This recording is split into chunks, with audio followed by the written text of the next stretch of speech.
Great, we're doing it. See, we got it. We're fine. We're fine. Everything's fine.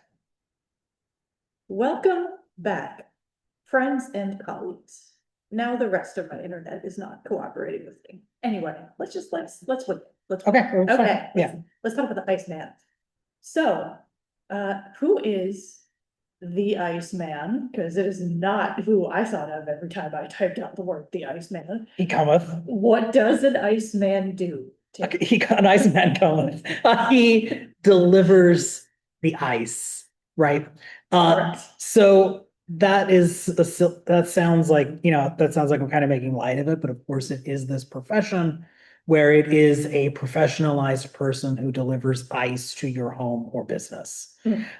That is almost like, by the time we think of kind of the classic Iceman, that is ice coming in a refrigerated van to your home for use in an ice box, right? Which really is, I know I remember older people in my life calling it the ice box, certainly. And now, you have ice in it, but historically a freezer is cooled by a block of ice. It is a literal ice box functioning, not unlike a cooler, right? So a thing that I think is interesting and I think is connected to that, right? So it's like we have this continuation of the delivery of ice in Easton until 1973.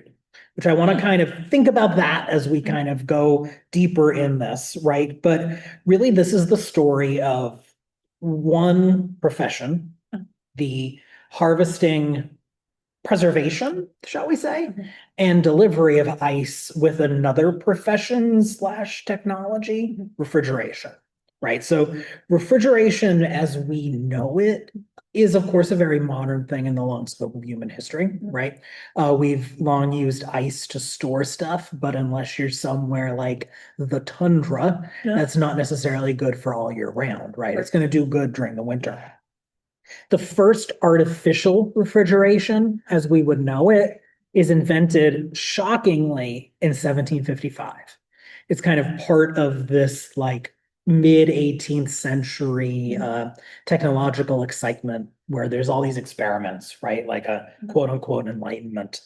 By the 1840s, there's commercial ice making. So they are able to make ice for businesses, for the growing idea of the restaurant, for the growing idea of food manufacturing, and for creating artificial ice, which would be, frozen water as we would think of it, and selling it to people, right? So certainly by the time you get to the 19th century, and certainly to the time you get post-Civil War, ice is something, artificial ice, I should say, like the making of ice in a freezer is something that is still sometimes viewed as wondrous and novel, but is certainly not a strange thing to happen, right? It's not necessarily it's not like magic or something, right? So I think a good example of that, like how it becomes practical, but also still something that people are very amazed by, is the Chicago Columbian Exposition of 1893, right? My favorite thing to talk about. So at that, there is a building known as the greatest refrigerator on Earth. A large building. It's a two floor building that is 130 by 255 feet, which is really big, right? So the bottom floor is used for food storage for the fair. There's this whole kind of fascinating subplot of the Chicago Fair where there's all of these staples that have become part of the American diet are introduced at the Columbian Exposition, right? Like the brownie and Aunt Jemima pancake mix, and kind of all of these things are introduced to the Chicago Columbian Exposition. But there's a floor of the greatest refrigerator on Earth, was storing food for people to eat there. And then the top floor is the ice rink. People are going and skating on an artificial lake, as it were. That'll burn down. The greatest refrigerator on Earth will burn down and kill 15 people, a large amount of those being Chicago firefighters who are trying to stop the fire. The first commercially available freezer / refrigerator is 1913. So what that means is we have a period of time, really 40 years, maybe a little bit more than that, where commercial refrigeration and freezing is commonplace, but home refrigeration and freezing is not. So it's really almost a slow introduction of the freezer and artificial freezing, which I think kind of that's a technological element of this, right? Because like while there's that kind of almost strangeness of someone delivering ice in the 1970s, I think very often like we as people that get technology or think about technology, or even if you're like just kind of passively thinking about the history of technology, you think like just because there's one thing doesn't, well, just because there's a new thing, people assume, oh, they stop using the other thing. That's not necessarily true, right? So it's like just because there's a new car doesn't mean everyone gets the new car. Right. Just because like electric vehicles, for example, right? Like electric vehicles are becoming more and more commonplace, but not everyone has them, right? New cell phones, like gradually we're coming to a point where almost everyone has a smartphone, but that takes time, right? So like new technology is really phased in till you get to the point where it's like now functionally unheard of to think of getting your ice delivered to be in your freezer, right?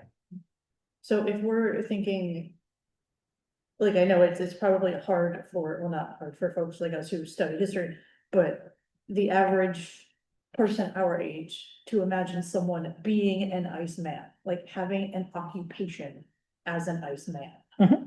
Because that is a job. Absolutely. As a profession, you have to know what you're doing. You have to have the skills and the labor. And it's a hard job, right? You're delivering like big bags of ice. Right. It's heavy work, right? So it's like, what does that job look like on the daily? what that job looks like is that you, and this is actually an element of this job that fascinates me. So you are you're delivering ice, right? Like the milkman, also a defunct trade, right? Like in a way, a mail carrier, like, you know, these people that come to your home and deliver stuff, of which now there's kind of just like vestigial parts of that left, right? But like the Iceman delivers the ice to your home. And what that'll look like is actually two different things. It could be, you know, Iceman knocks on your door and you're like, oh, hi, thank you for my ice. Let me have my ice. But there was also an element of this that I thought was really fascinating. Maybe it's just because it's not what we would do today. Icemen also acquired keys from their clients. So it could be that didn't you weren't home during the day. Like maybe both of you worked, or you were just a one person household and you worked. The Iceman would have a key to your apartment and would enter, or house, or wherever you live, and would enter your house with the block of ice and put it in your ice box, right? When Walter Cyphers retires, he has keys for 75 apartments that he is delivering to. That is half of the clients he had, which is anywhere between 150 to 175. So that's like that's a very interesting to think of in a modern sense, right? Because you wouldn't give I'm sure they're great. I'm sure, you know, they're trustworthy people, but you wouldn't consider giving an Amazon delivery man your key to your house to put your boxes on your table, right? Like that's just not what we would consider today as something you could do. So that is someone, they're going to have a route, of course. They're going to have like people that are receiving their regular delivery of ice. You could also then like get more ice. Let's say you're having a party and you need ice, right? That will look anywhere from a block of ice, like a almost cartoonish block of ice, to like cubed ice or chipped ice, right? So it kind of varies a bit there. But you're seeing someone who is literally bringing ice to your home, right? And then that ice enters consumption. And that, you know, it is used, I shouldn't say enter consumption is a really kind of weird way of putting it. The ice is used as a cooling device in a icebox. So yeah, I mean, I think there's like an element of practicality to it. And of course, an element of convenience, right? Because it's like, I know I always think whenever whenever you're going to like a picnic or something and you're tasked, I feel like I'm often always tasked with stop and get ice for this. And it's just like it's always like kind of an annoying thing, right? Like as like a aside, right? You like go to the gas station, you buy the ice, you put the ice in your car, you then like have to like directly go usually or put it in a cooler, right? So it's like a big, annoying, cold, heavy thing to like move around. So there is this element of convenience that a guy would come and give you the ice, Right. right? So it's a modern convenience, shall we say. Right, and like with a lot of the idea of the convenience is that all is the modern convenience of a pop-up ad. The convenience of you go to the gas station, you buy your bag of ice, you take it home, you do whatever you're gonna do with it. That's where that relationship ends, right? Absolutely. We don't see the guy trucking the ice in. We don't see who harvests the ice. We don't see the guy whose job is to put ice in that. Absolutely. No, So- we're very removed from the ice. Right. Yes. And to a degree, I think that was the case in like the 19th and 20th centuries, but not nearly to the extent that we see it now. Absolutely. So. Like, we have to think that because you can't put ice on an Amazon truck in 1850. Right? No, That certainly. doesn't exist. No, certainly not. No, Right. there's a lot of things there you can't do. Correct. But if we think about the industry. That's a weird echo. The industry of the ice business. Right. From cutting it, sourcing it, transporting it, delivering it. What does that look like for? So I can tell you that pretty solidly. Did a very fun thing Oh, for me, and I assume fun for you would think this is fun too. did you make a map? No, Did you, is close. that a bullet point list? Close. I do have a bullet point list, but I went in the Easton city directories. And I didn't do every year because, Takes time. takes time. But I did do a sampling of years from 1892 to 1930. I thought were a good because it gave us a good little swing Okay. of like a turn of the century of ice businesses in town. Okay. So the average, if we're to say like there's an average number of ice deliverymen in town, Mhm. the average between 1892 and 1930 is 3. Oh, So 1892, there are 3 ice delivery people. Mhm. Coyle and Company, Fulmer and Haggerty. Mhm. All 3 of them. And then in 1900, there's a little bit of a boom. There's 5 of them. oh, In 1904, there's 5 of them, though these businesses change. They come and they go. There's new ones. There are people acquiring them, so you're seeing them at the same address, but with a different name, which is presumably the infrastructure of the company is purchased by someone else, or it's bought out, or it's given to, a relative, something like that. So by the time like 1930, there's 4 Icemen. City Ice Company, Frank Cole, Forrest Long, and Edward Storm. So they're, what we're seeing ultimately, 4 Icemen is it's a decent amount, shall we say? Like when you say 4, it's like, oh, that doesn't sound like a lot, but it's a decent amount of people doing the same business in a town.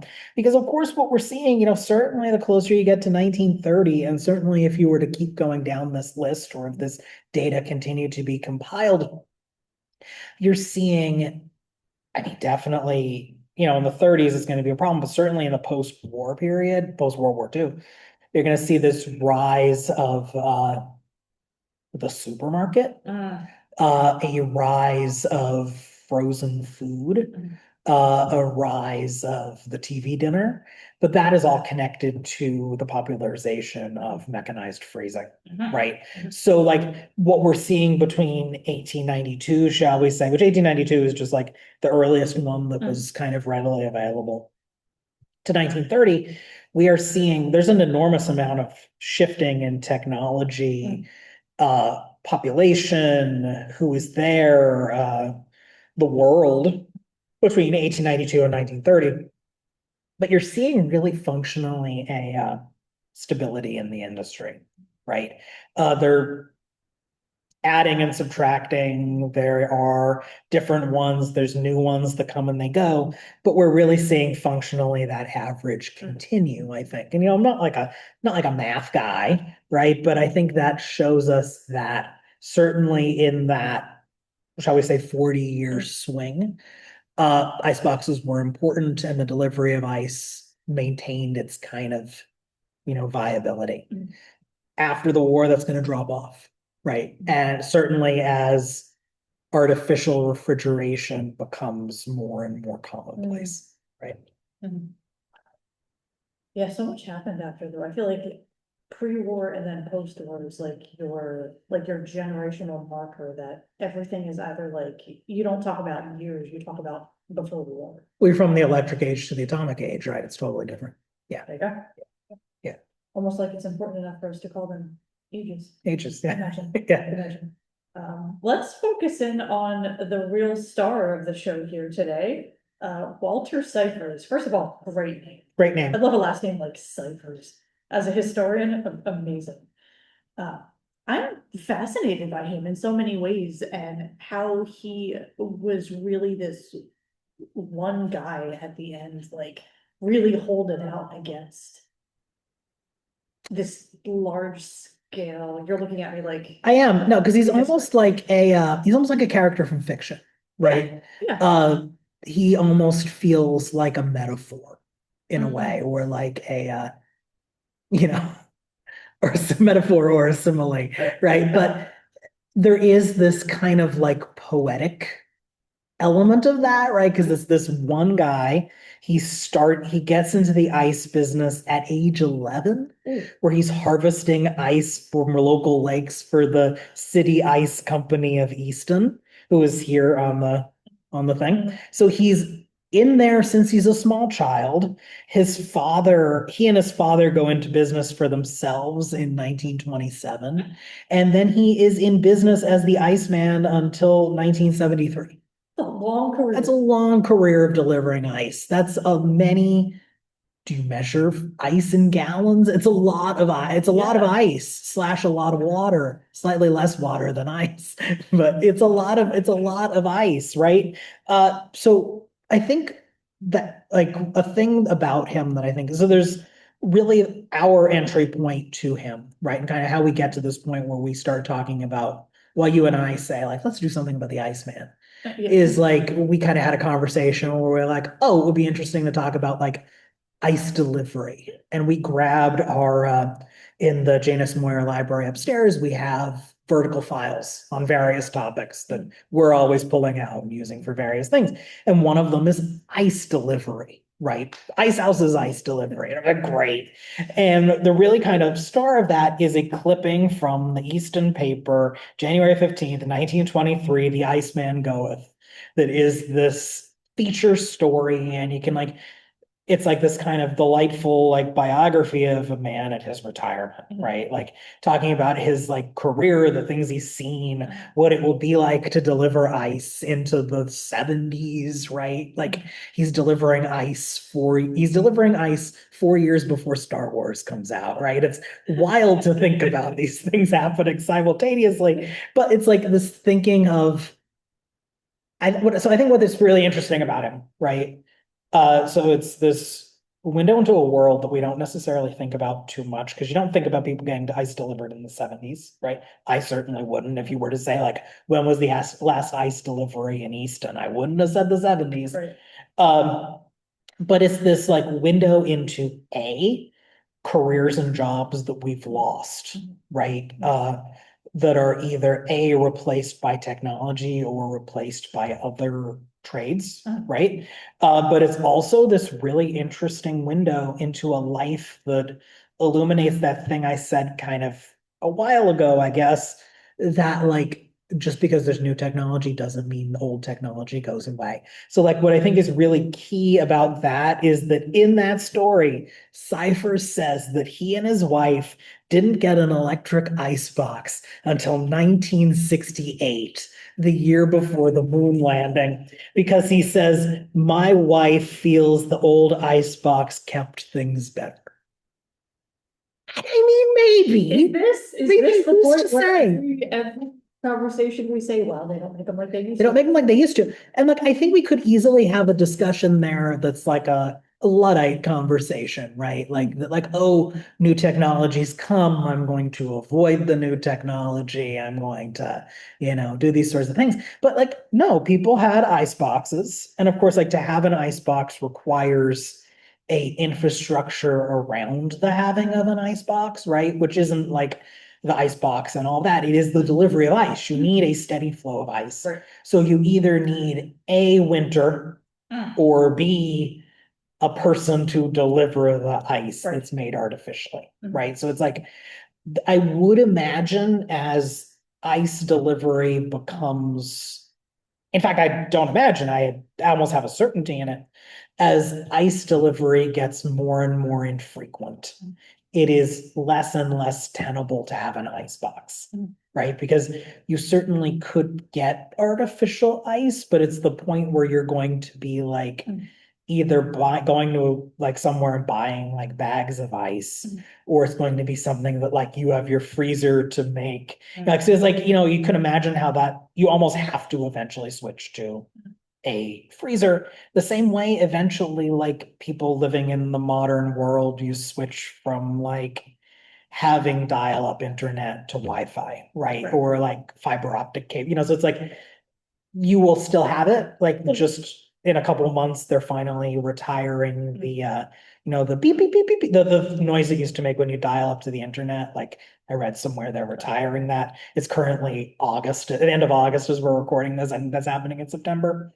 But just as that is happening, so too other things are slowly and gradually phased out, right? So I think there is this kind of like it is like I kind of like almost said it as like a half joke, but it's kind of true. Like he is this like symbol of how times change, right? And there is this kind of like poetic thing of still delivering the ice, even when you think people certainly wouldn't be. He talks about in that story how he because that's where I'm getting the thing about him having the 75 keys and the 150 to 175 people who are getting ice delivered. He talks about how like, and you could imagine, right? Like the things he would see as he entered people's apartments, right?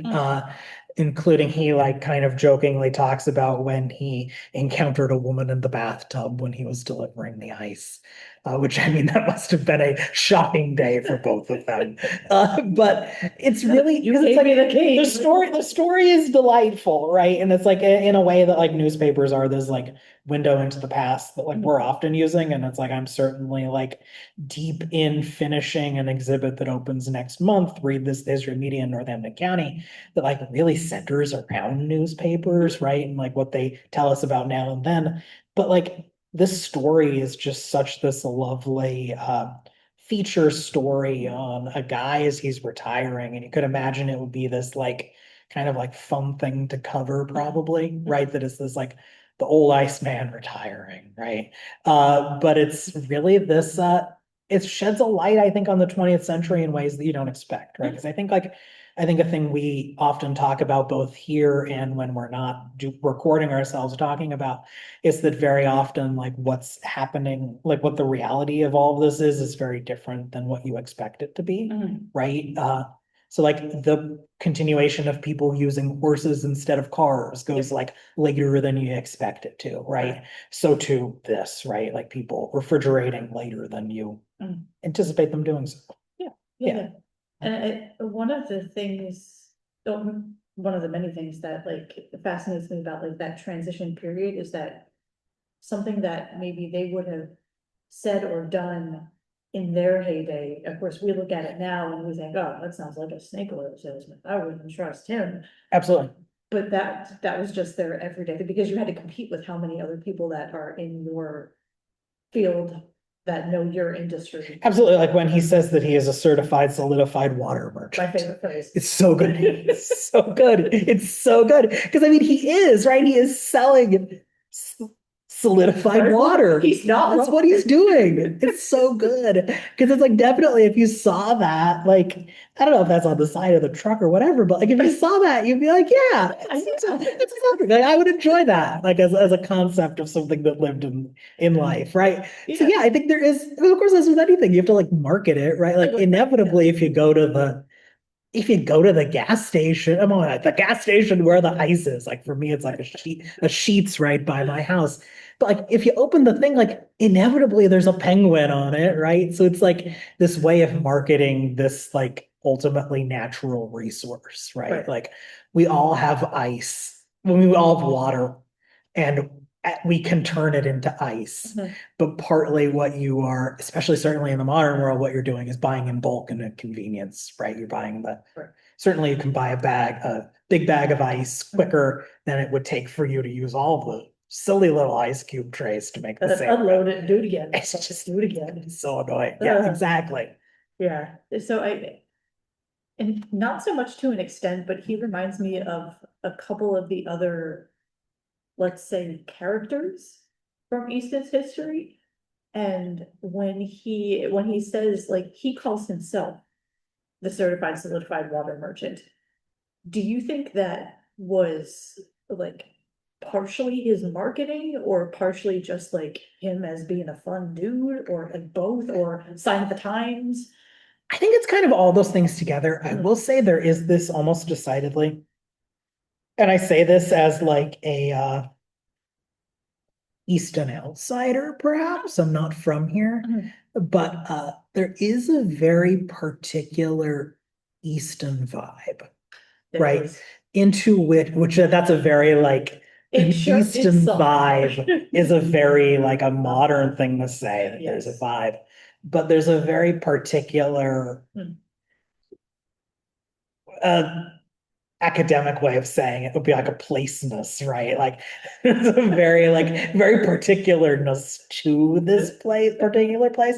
So it's like a thing I keep thinking about, and I don't think this is the same thing, but I think they're kind of related a little bit. It's the gentleman that you've talked to me about, whose name I can't remember at the moment because I didn't think I'd bring him up. The guy who's tight roping across Northampton County. That's who I was thinking of, Yes. actually, how he's in this conversation, and I know he's thinking of it before I am, Albert Newhart. Albert Newhart, Is Madame Moetta's Moetta's dad, yeah. But he at one point tight ropes across Northampton Street, which is fascinating. But there is a moment where he like takes an ad out because he's doing palmistry, right? Like he's reading palms, and he says something to the effect of like payment not anticipated, but gifts accepted. Which is, I love that new mood. As I love that. Yeah, I love that so much.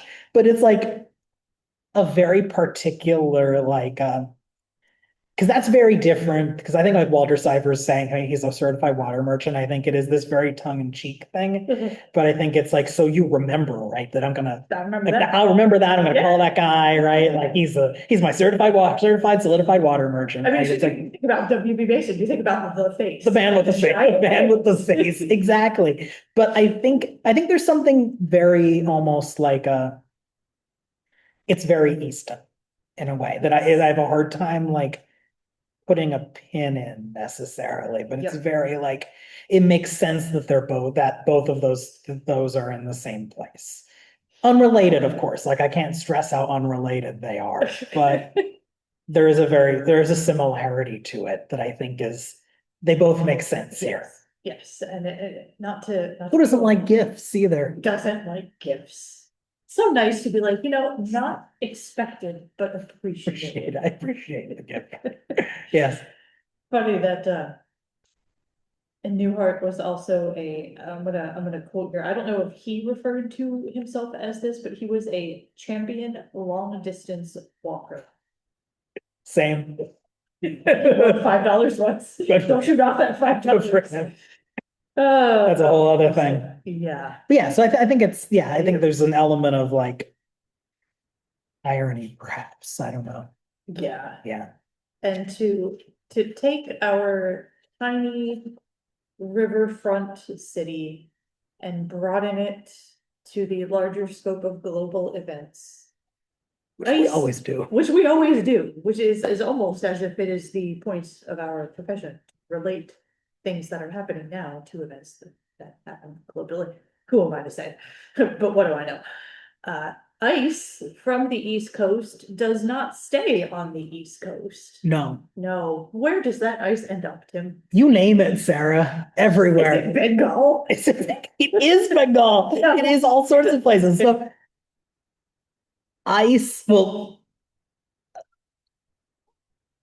Yeah. there's so many, I know, I got so excited. I'm meme right now. I know, I just, just like stop. So like part A of this answer, right? So like for much of the time from 1492 onward, picking very specific beginning year to like the mid 19th century, let's say. If you want to ship something from the Americas to the quote unquote old world, you're putting it on a boat and that boat is sailing across the ocean, right? For the majority of history that you're doing that, really 1492 to the early 19th century, if you're doing that, you are shipping things that are what we would call shelf stable, right? You are shipping casks of like Madeira wine gets to be very popular here in the 18th century, in part because the way it transfers in casks across the Atlantic Ocean, it makes it better if it's in the casks and it gets warm in the hull of a ship.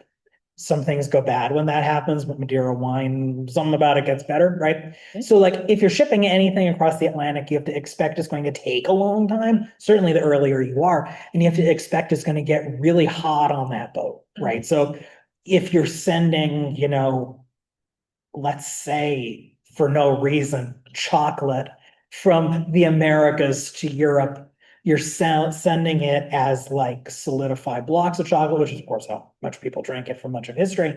They've melted down them. But you're shipping it in containers that make it shelf stable and to cross the Atlantic. That's going to be a problem for people for centuries. Things are going to be constantly going bad over the Atlantic. It's a whole thing that I could talk about for a very long time because I'm very into it, / I'm researching stuff like that as an additional thing, dissertation stuff.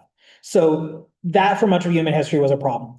By the time you get to when you kind of get to even an ice trade, then you are able to send things that are non-shelf stable on boats. That doesn't sound like a big deal, but that is a big deal, right? So that means you can get with much more ease, things like pineapples in America. You can get tropical fruit. You can ship apples places, right? You can ship all sorts of stuff. You can keep it cool in the hull of a ship.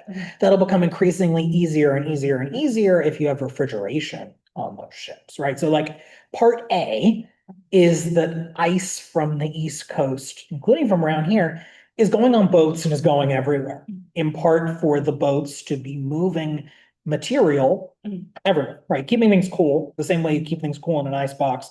They're keeping it cool on a boat and traveling it. Doing the same thing on trains, by the way. There are refrigerated, and by that I mean icebox cars, and then eventually artificial refrigeration cars that are becoming increasingly more popular as the 19th century goes on. But another thing they're doing is on those vessels, they are sending ice places where there is not normally ice, say the tropics, for example, for no reason necessarily. A thing I stumbled on, which of course I was like, oh, this is really interesting because it's me. It's like in the early 19th century, the first like shipments of American ice places are from a man named Frederick Tudor in New England, who was shipping ice to the Caribbean, specifically Martinique and Cuba. And he's sending it to Cuba despite a American embargo of Cuba. So he's shipping ice there. So there's actually a engraving that you can bet I want to do more research on, but I'm just going to mention it as an aside. There's an engraving of enslaved people in Cuba who are enslaved to Spaniards in Cuba, removing ice from an American boat like in Havana.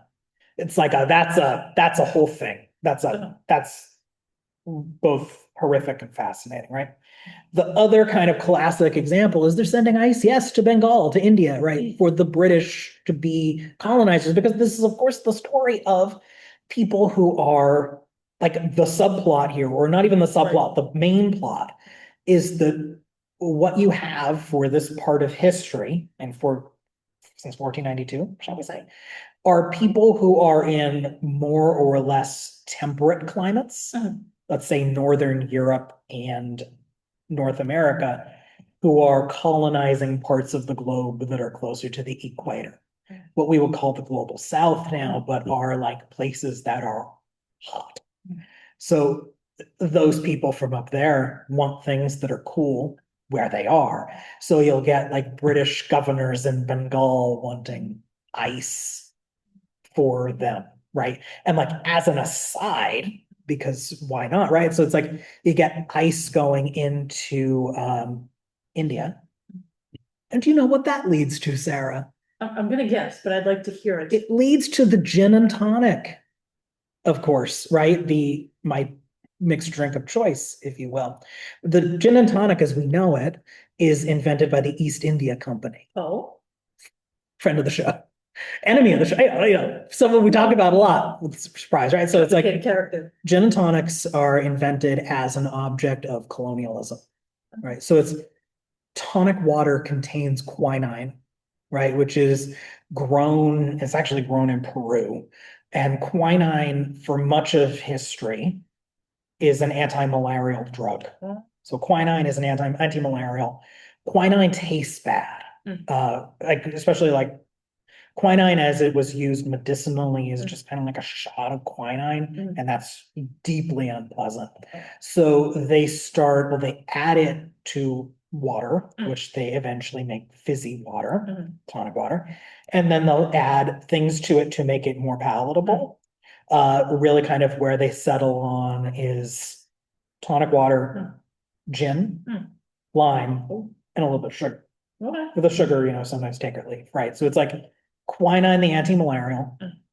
That's good, let's say, if you are, for example, a British person in the tropics.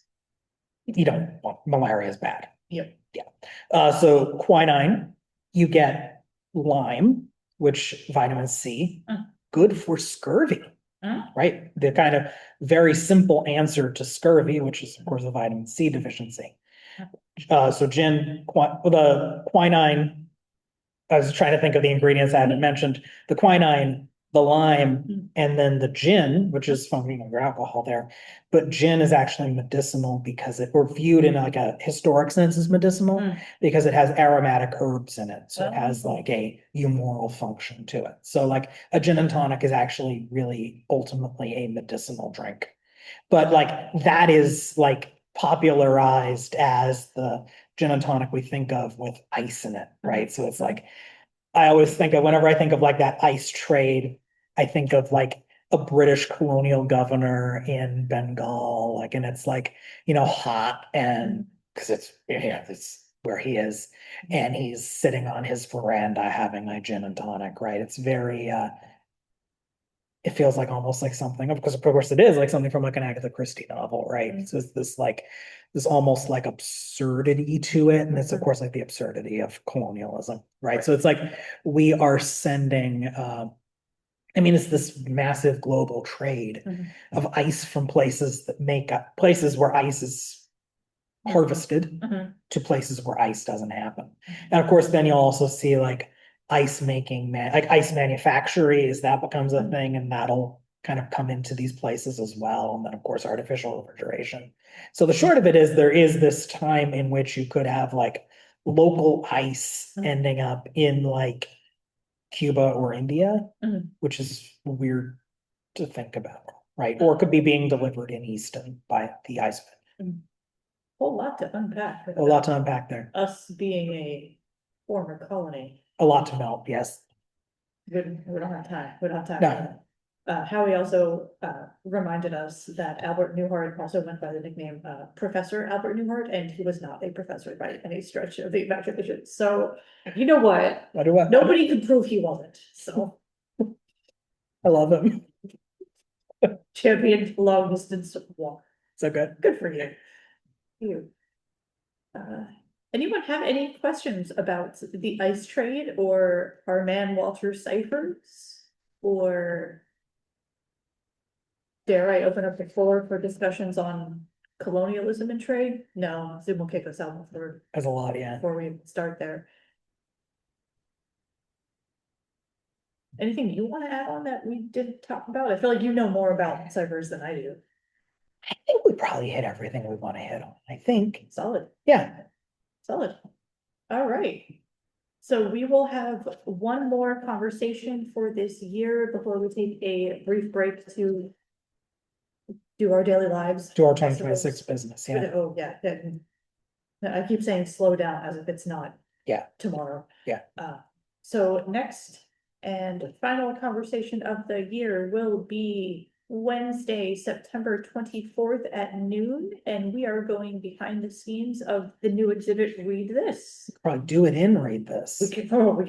We could. Gotta make it, but yeah. Yes, another local ice manufacturer, the Henrys of Nazareth, produced ice from the Bushkill. Yes. Did indeed. Yeah, I was focusing primarily on Easton here, but yeah, it's happening kind of broadly throughout the county. Yeah. Points north and south as well. Sure. Yep. Sure. Alrighty, folks, if that is it, we will see you next month. If you are watching this on YouTube, thanks so much for tuning in. Please remember to like and subscribe. Yeah. Alright, we'll see you guys next month. Thank you so much.